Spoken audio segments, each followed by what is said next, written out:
Hello guys, welcome to my channel. അപ്പോൾ ഇന്ന് ഞാൻ മുനീർ ഞങ്ങൾ രണ്ടുപേരും കൂടിയിട്ട് ബ്ലാങ്ങാട് ബീച്ചിലേക്ക് പോവാണ്. സ്കൈറ്റിങ് ചെയ്യാൻ വേണ്ടി പോവാണ്. മുനീർ ഒന്നുകൂടി ബെറ്റർ ആയിട്ട് ചെയ്യുന്നുണ്ട്. അപ്പോൾ അത് വീഡിയോ എടുക്കാൻ വേണ്ടിയിട്ട് ഞങ്ങൾ ബൈക്കുമ്പോൾ പോവാണ്. അപ്പോൾ അവിടെ പോയിട്ടുള്ള മുനീറിൻ്റെ അവിടുത്തെ പാർക്കിൽ മുനീറിൻ്റെ സ്കൈറ്റിങ്ങും പിന്നെ അവിടുത്തെ കാഴ്ചകളും പോണ വഴിയത്തെ കാഴ്ചകളും ഞാൻ നിങ്ങളുമായി ഷെയർ ചെയ്യുന്നത്. ഓക്കെ, വീഡിയോ ഇഷ്ടപ്പെടുന്നുണ്ടെങ്കിൽ തീർച്ചയായും ചാനൽ സബ്സ്ക്രൈബ് ചെയ്യുക. ഓക്കെ, അപ്പോൾ നമുക്ക് വീഡിയോയിലേക്ക് കിടക്കാം.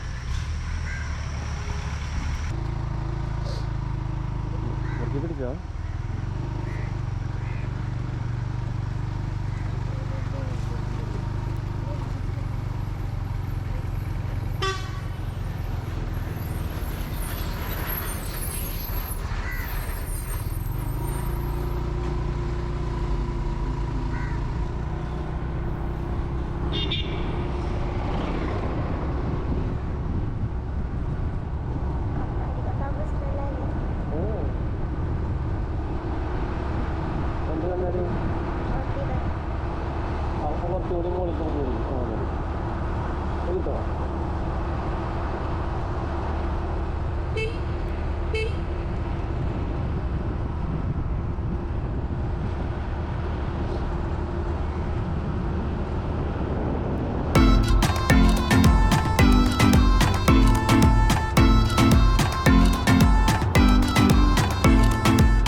മുനീർ അവിടെ നിൽക്കുന്നുണ്ട്. നമ്മൾ ബ്ലാങ്ങാട് ബീച്ചിലെത്തിയിട്ടുണ്ട് അല്ലേ മുനീറെ? നമ്മൾ ബ്ലാങ്ങാട് ബീച്ചിലെത്തിയിട്ടുണ്ട്. വണ്ടിയൊക്കെ ഇവിടെ പാർക്ക് ചെയ്ത് കണ്ടില്ലേ. നമ്മൾ പോവാണ്, സ്കേറ്റിങ് ചെയ്യാൻ വേണ്ടി നമ്മൾ പോവാണ്. വാ, അവിടെ കാണുന്ന കടല കേട്ടോ. ഇവിടെ പണികൾ, പാർക്കിൻ്റെ പണികൾ ഇനിയും കുറേ നടക്കാണ്ട്, പകുതിയൊക്കെ ചെയ്തിട്ടുള്ളൂ. ഇവിടെ കാട് പിടിച്ച് കിടക്കണം.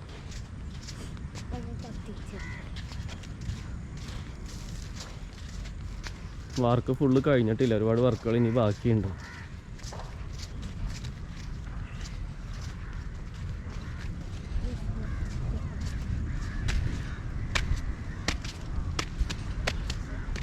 മുമ്പ് ഇവിടെ മുനീർ ഇവിടെ വന്നിട്ട് സ്കൈറ്റിങ് ചെയ്തിട്ടുണ്ട്. അപ്പോൾ കുറച്ചുകൂടി ബെറ്ററായിട്ട് ഇവിടെ നമ്മൾ ഡെയിലി വരാറുണ്ട്. കുറച്ചുകൂടി ബെറ്ററായിട്ട് സ്കൈറ്റിങ് അവൻ ചെയ്യുന്നുണ്ട് ഇപ്പോൾ.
ഇവിടെ വൈകിട്ട് ആൾക്കാർക്ക് വന്ന് ശ്രമിക്കാനുള്ള കേന്ദ്രങ്ങളെല്ലാം ഉണ്ടാക്കി വെച്ചിട്ടുണ്ട്. കണ്ടില്ലേ, ഒരുപാടുണ്ട് കേട്ടോ.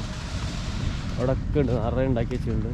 സുഖമായിട്ട് ഇവിടെ വന്നിരുന്നിട്ട് പിന്നെ തന്നെ കച്ചറ ആക്കിയിട്ടുണ്ട് ആൾക്കാർ വന്നിട്ട് കഴിച്ചിട്ട്. അതൊക്കെ ഇവിടെ ഇട്ട് പോയിട്ടുണ്ട്, പ്ലാസ്റ്റിക്കുകൾ. അതൊന്നും ഇടാതിരിക്കുക എല്ലാവരും. പ്ലാസ്റ്റിക് നിങ്ങൾ കൊണ്ടുവരുന്ന പ്ലാസ്റ്റിക്കുകൾ തിരിച്ച് കൊണ്ടുപോകാൻ ശ്രമിക്കുക. ഇവിടെ ആൾക്കാർ ക്ലീൻ ചെയ്യുന്നുണ്ട്, മുനിസിപ്പാലിറ്റി ക്ലീൻ ചെയ്യുന്നുണ്ട്. പിന്നെ നായക്കളൊക്കെ ഇവിടെ കിടന്നുറങ്ങുന്നുണ്ട്. എല്ലാവരും വിശ്രമത്തിലാണ്. ദേശാടന പക്ഷികൾ വന്നിട്ടുണ്ട് കേട്ടോ. അതാണ് ഒരു 2 ദിവസം മുമ്പ് ഒരെണ്ണം അവിടെ സുഖമില്ലാണ്ടിരുന്നു. അതിൻ്റെ കാലിൻ്റെ പത്തി അറ്റുപോയ മാതിരിയാണ് കണ്ടത്. എന്താണ് സംഭവിച്ചതെന്ന് അറിയില്ല.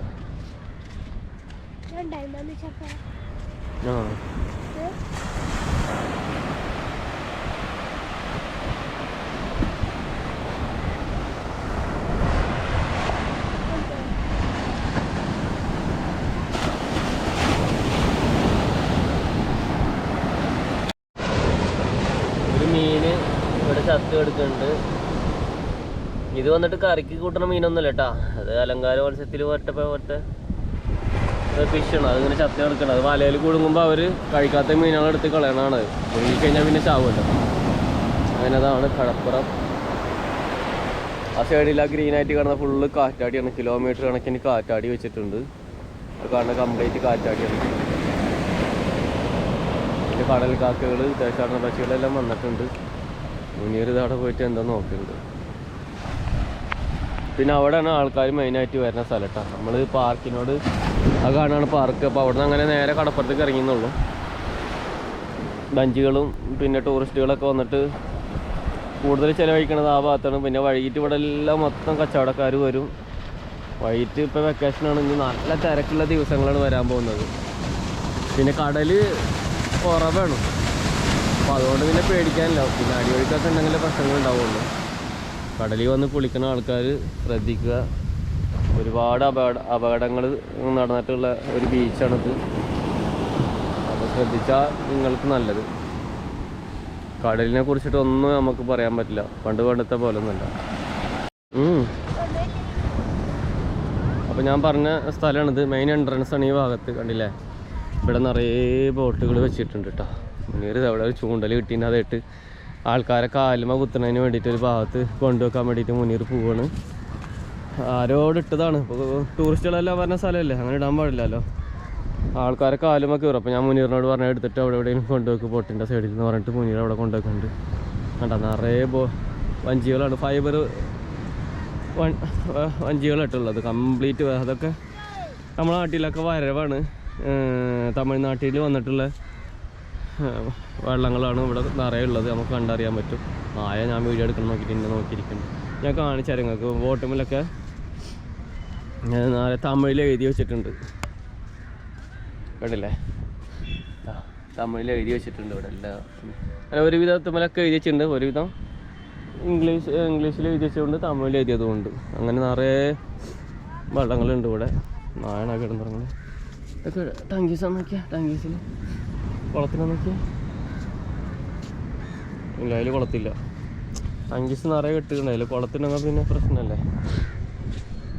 ഇതായിരിക്കുന്ന ഒരു വഞ്ചി. ആ വഞ്ചിമേൽ എഴുതിയിട്ടുള്ളത് തമിഴിൽ തന്നെയാണ്. അത് നിറയെ ഉണ്ട് കേട്ടോ. ആറ്റം നമുക്ക് നോക്കിയാൽ കണ്ടെത്തില്ല, അത്ര രീതിയിലുണ്ട്. ഞാൻ ഈ വെള്ളത്തിൻ്റെ രീതി ഒന്ന് കാണിച്ചു തരാം. കണ്ടില്ല, ഉള്ളൊക്കെയാണ് കാണുന്നത്. ഇത് വന്നിട്ട് സ്റ്റോറേജാണ്. അതുപോലെ ഇതും സ്റ്റോറേജാണ്. ഇവിടെ ചെറിയ ഒരു സ്റ്റോറേജ് അതും കാണുന്നുണ്ട്. ഇതൊക്കെ സ്റ്റോറേജാണ്. ഇതും സ്റ്റോറേജാണ്. ഒക്കെ ഓരോ കാര്യം. ചിലയിൽ മീൻ ഇട്ടേക്കണമെന്നുണ്ടാവും, ചില അവരെ ഹഞ്ചിക്കുള്ള ചൂണ്ടൽ സാധനങ്ങൾ ഇട്ടേക്കണമെന്നുണ്ടാവും. ഇതൊക്കെ ചൂണ്ടി മീൻ പിടിക്കാൻ പോണ വള്ളങ്ങളാണ് കൂടുതൽ തമിഴ്നാട്ടിൽ വന്നിട്ടുള്ളത്. ഇപ്പോൾ ഇവിടെ സീസണാണ്. ചൂര, അതുപോലെ ആയക്കോറ, അങ്ങനെയുള്ള മീനുകളെല്ലാം പിടിക്കുന്ന സീസണാണ്. അപ്പോൾ അതുകൊണ്ട് അവരെ നാട്ടിൽ നിന്ന് നമ്മളെ നാട്ടിലേക്ക് വന്നിരിക്കുകയാണ്. അതുപോലെ കണവ ഇതെല്ലാം പിടിക്കുന്ന സീസണാണ്. ഇപ്പം നിറയെ ഉണ്ട് ബോട്ടുകൾ. പകുതി പോയിരിക്കണതൊന്നുമല്ല, കുറേ പണിക്ക് പോയിട്ടുണ്ട്. ബാക്കിയുള്ള വഞ്ചികളാണ് ഈ കാണുന്നതൊക്കെ അല്ലേ.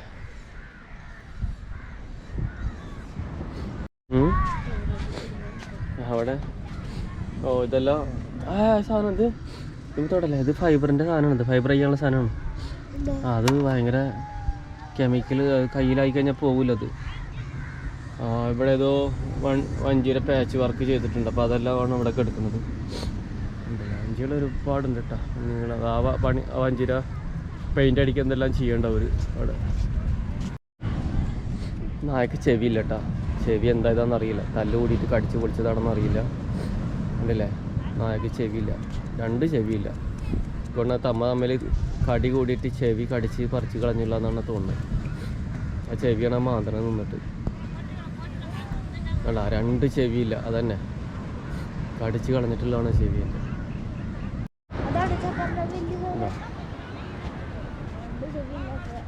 വഞ്ചി ഇങ്ങനെ നിരത്തി വെച്ചിക്കട്ടാ.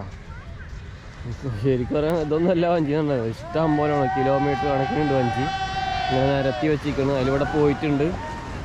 വഞ്ചിനെ തള്ളാൻ വേണ്ടിയിട്ട് ട്രാക്ടർ ഓടിച്ച അടയാളങ്ങളാണ് ഈ കാണുന്നത് ഇവിടെ മൊത്തം.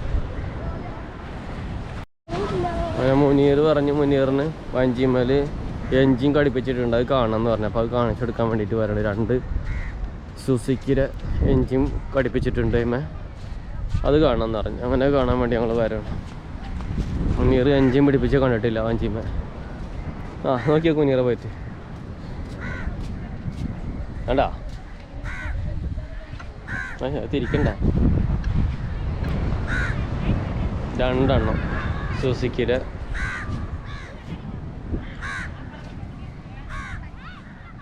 കണ്ടില്ലേ, തുമ്പിലാണ് ഓടിക്കവർ. 2 വെച്ചില്ല എന്തിനാണെന്നറിയോ? നല്ല സ്പീഡിൽ പോകാൻ വേണ്ടി, നല്ല പുറത്തൊക്കെ പോയിട്ട് വരാൻ വേണ്ടിയിട്ടാണ് 2 പഠിപ്പിച്ചിട്ടുള്ളത്. പോകുമ്പോൾ 2 ഓടിക്കും, വരുമ്പോൾ 1 ഓടിക്കും, അങ്ങനെയൊക്കെയാണ് ഉണ്ട്. പിന്നെ അവർ പോകാൻ വേണ്ടിയിട്ട് റെഡിയാക്കി വെച്ചിട്ടുണ്ട്. ഇത് വലെല്ലാം റെഡിയാക്കി വെച്ചിരിക്കുകയാണ്. ആ ഭാഗത്ത് പൊന്ത്, ഈ ഭാഗത്ത് കല്ല്. ഇത് വന്നിട്ട് അടയാളത്തിന് വേണ്ടിയിട്ട് ഇടുന്ന കൊടി. ആ കൊടിമേൽ ഇതാ ലൈറ്റ് വെച്ചിട്ടുണ്ട്. രാത്രി വെച്ചിട്ടുള്ളതെന്നുണ്ടെങ്കിൽ വേറെ വഞ്ചിക്കാർ വരാമെന്നുണ്ടെങ്കിൽ അവർക്ക് തിരിച്ചറിയാൻ വേണ്ടിയിട്ടുള്ള ലൈറ്റ് വെക്കണമെന്നുള്ളത്. ഒന്ന് നീലയും ഒന്ന് ചുവപ്പും കളറായിട്ട് കത്തും. വാട്ടർ പ്രൂഫാണ്. ഇതും വല തന്നെയാണ്. 2 ടൈപ്പ് വല ആയിരിക്കും. അതാണ് 2 സൈസിൽ വെച്ചിട്ടുള്ളത്. കല്ല് ഈ ഭാഗത്ത് പൊന്ത്. ഇതൊക്കെ രാത്രി പോണതാവട്ടാ. പകൽ പോണ ആൾക്കാരൊക്കെ പോയി. ഇത് രാത്രി വല പിടിക്കാൻ വേണ്ടി പോയിട്ട് പുലർച്ചെ വരുന്ന വഞ്ചിക്കാരാണ്. എൻജിൻ ഇതാ ചാക്കൊക്കെ വെച്ച് മൂടി വെച്ചിട്ടുണ്ട്, കണ്ടില്ലേ? ഇതിനും അതന്നെ. പകൽ പോണ വഞ്ചിക്കാരൊക്കെ പോയിട്ടുണ്ടാവും. വലിയ എൻജിനാണൊക്കെ, നല്ല ഹെവി. അതല്ല നല്ല ദൂരത്തേക്ക് പോണ വഞ്ചിക്കാരാവും, അതാണ്.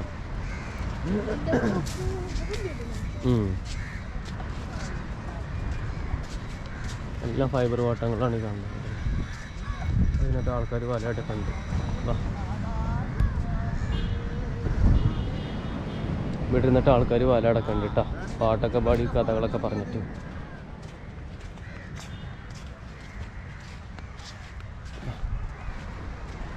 അങ്ങനെ ഒരുപാട് വഞ്ചികൾ കേട്ടോ. കണ്ടെത്താ ദൂരത്ത് ഇങ്ങനെ വഞ്ചികൾ നിരന്ന് കിടക്കുക. നമ്മൾ അത് ഉണ്ടാക്കിയിട്ടുള്ളത് എന്തിലാണെന്നറിയോ? തെങ്ങിൻ്റെ തടിയിലാണത്, തെങ്ങിൻ്റെ കടഭാഗമാണത്. മുനീറായി നോക്കി നിൽക്കുന്നുണ്ട്. അത് മുകളിൽ വൈറ്റ് കാണുന്നത് തെങ്ങിൻ്റെ കട ലാസ്റ്റ് ഭാഗം. പിന്നെ അടിക്ക് വരുന്ന തടി, അതിനാണ് ഡിസൈൻ ചെയ്തിട്ട് ഐസ്ക്രീം ആക്കി വെച്ചിട്ടുള്ളത്. അടിപൊളിയായിട്ടുണ്ട്. ഗായ്സ്, അപ്പോൾ ഞങ്ങളെ വീഡിയോ നിങ്ങൾക്ക് തീർച്ചയായും ഇഷ്ടപ്പെട്ടിട്ടുണ്ടാവുമെന്നാണ് വിചാരിക്കുന്നത്. അവിടെ നിങ്ങോട്ട് സൂര്യൻ ഇങ്ങനെ അടിക്കുന്നുണ്ട്. അപ്പോൾ അതുകൊണ്ടാണ് മുനീർ ക്യാമറയൊക്കെ നോക്കാം. ഇങ്ങോട്ട് നോക്കാം മുനീർ. അപ്പോൾ മുനീറിൻ്റെ സ്കൈറ്റിങ്ങാണ് നിങ്ങൾ കണ്ടത്. ചാവക്കാട് ബ്ലാങ്ങാട് ബീച്ചിലുള്ള ചിൽഡ്രൻസ് പാർക്കിൽ വന്നിട്ടാണ് മുനീർ സ്കൈറ്റിങ് ചെയ്തത്. ആദ്യത്തെ പോലെയല്ല, കുറച്ചുകൂടി ബെറ്റർ ആയിട്ട് ചെയ്യുന്നുണ്ട്. നല്ലോണം ട്രെയിനിങ് ചെയ്തിട്ടുണ്ട്. എല്ലാ ദിവസവും മുനീർ സ്കൈറ്റിങ് ചെയ്യാൻ വരാറുണ്ട്. സ്കൂളിലും മദ്രസ ഇല്ലാത്ത ദിവസങ്ങളെല്ലാം. പിന്നെ രാത്രി 8 മണിക്കെല്ലാം വരാറുണ്ട്. അപ്പോൾ അതിൻ്റെ ഭാഗമായിട്ട് മുനീർ ആദ്യത്തെ വീഡിയോ നിങ്ങൾ കണ്ടാൽ ഞാൻ മനസ്സിലാവല്ലോ. മുനീർ ഓടിക്കുന്നതിൽ കുറച്ച് ഇതൊക്കെ ഉണ്ട്, കുറച്ചുകൂടി ബെറ്റർ ആയിട്ട് ഓടിക്കുന്നുണ്ട്. പിന്നെ ബ്ലാങ്ങാട് ബീച്ചിലത്തെ കാഴ്ചകളാണ് ഞാൻ നിങ്ങൾക്ക് ഈ വീഡിയോയിലൂടെ ഞാൻ നിങ്ങളുമായി ഷെയർ ചെയ്തത്. അപ്പോൾ വീഡിയോ ഇഷ്ടപ്പെടുന്നതാണ് തീർച്ചയായും ചാനൽ സബ്സ്ക്രൈബ് ചെയ്യുക. ബെല്ലൈക്കൻ അടിച്ച് കണ്ടാൽ ഞങ്ങൾ ചെയ്യുന്ന വീഡിയോകളെല്ലാം നിങ്ങൾക്ക് നോട്ടിഫിക്കേഷൻ ലഭിക്കുന്നതാണ്. അപ്പോൾ അടുത്ത വീഡിയോയിൽ കാണുന്നതായിരിക്കും. Okay, bye bye.